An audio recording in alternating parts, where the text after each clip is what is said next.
Howdy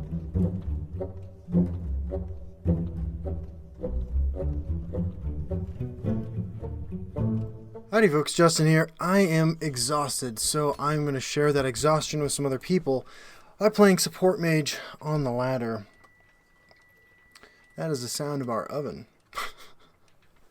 I am a hot, sweaty mess. I've been packing. I am not great when I'm exhausted. Part of the reason I really love playing this deck is that every game is different. Every game is different. Off camera, just to see if I had it in me to actually play today, I killed a guy with Dagoth.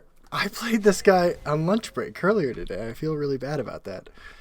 But we're going to see what Fi got. We're going to just get a guess that the name is pronounced like that. Has got going on today. We'll keep the Crown Quartermaster. It activates our Voices of Balance, as does Daggerfall Mage. Ice Storm, pretty clutch in this matchup, so that they don't escalate out of control with the Halls of the Dwemer. And they are the Horator. So they are pursuing cool titles, and I have mad respect for that. Let's see what kind of degenerate things we can get into. Hello. So, in the early game, sorry about that beeping. In the early game, we'll just contest their stuff with Execute, Daggerfall Mage, little sword-bearing friends like this. Yeah, I really don't mind doing that. Save our ring charges. We have Hive Defender coming up, which should be able to 2-for-1 most of the stuff they're going to play in the early game.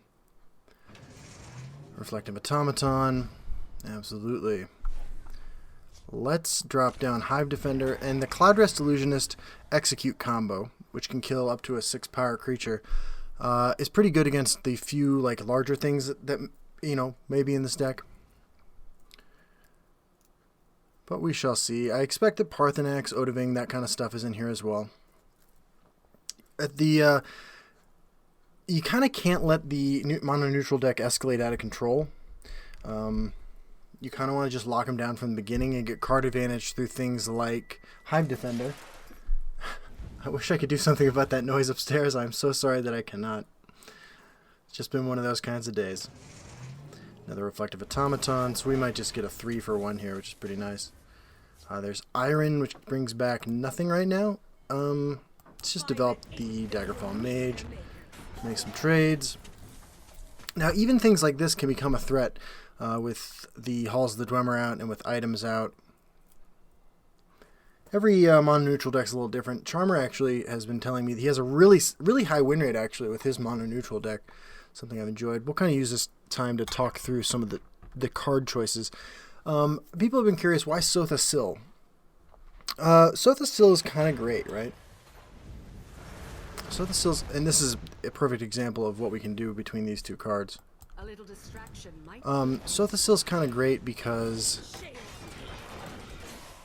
played on turn 12, it's 2/8/8 bodies, and in the mirror match, for instance, that's huge. It necessitates a Dawn's Wrath or something like that, and it's like a built-in 2-for-1. And granted, it costs 12 Magicka to pull that off, but it's still pretty valuable. Why other card choices? Why no other win conditions? Look, your opponent's likely to concede once you establish the soft lock, so maximizing your chances of pulling that off are pretty clutch. Here, this is tempting. I'm going to go ahead and grab that, but what I really want to do is get College of Winterhold going. And what are we into here? Drain Vitality, probably just Firebolt. Go ahead and swing, pass turn. And against the mono-neutral deck, you can just kind of chip away at them. Iron's kind of interesting, right? Because we don't run a ton of actions. We do run a lot, but there are definitely games, and this is what happened earlier today when I was playing against mono-neutral, where I just Ice Stormed. And, okay, opponent pushing damage. We're going to go ahead and punish them. You just want to race this deck. Which our deck's not great at, but their deck is kind of not great at much either. Okay, let's go ahead and grab something here. Probably Crassius's Favor. Let's just Tome. There's an Ice Storm. Firebolt, not going to be great here. Let's Crassius's Favor. Gain some life. keep our opponent off the race plan, and then just push damage face. I think that's pretty reasonable. We did hit a prophecy. A number of the things can be hit with firebolt, but if we have to shackle it, we will. And that's perfect. We can firebolt that. Hit another prophecy, so high prophecy count from our opponent.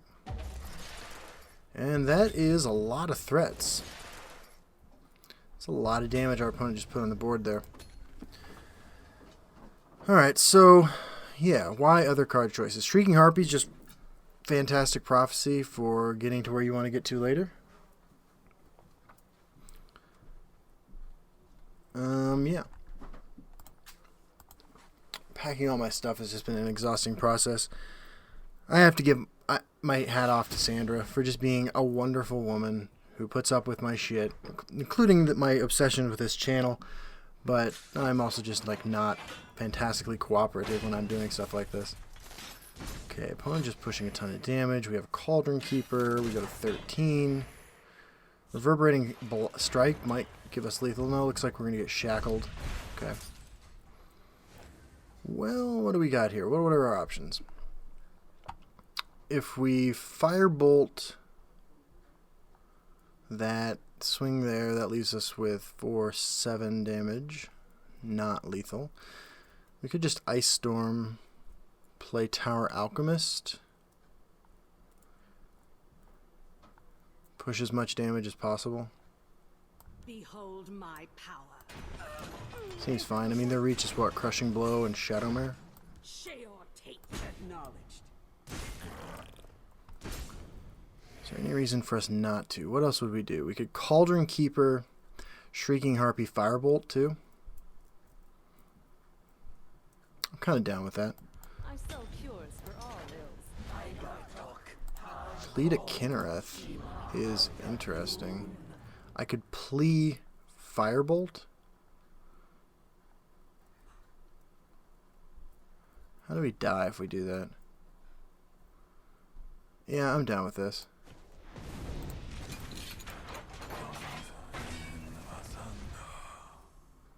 Pass turn. A little riskier, but I kind of just want to end the game. I mean, you know, they hit the right giant bomb at the right time, we lose. So, but yeah, Sandra is an amazing woman, and I adore her. And that's why probably just releasing the one video today, because I'm gonna go watch the Transformers movie with her. But it's one of those days. One of those days. Just exhausted.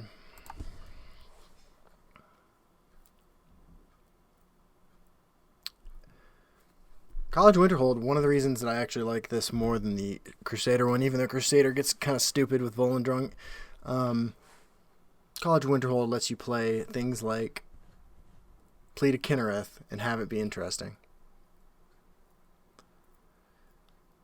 I don't think there's any way we lose. Looks like my internet is actually disconnecting, so let's make sure that that's working. Okay.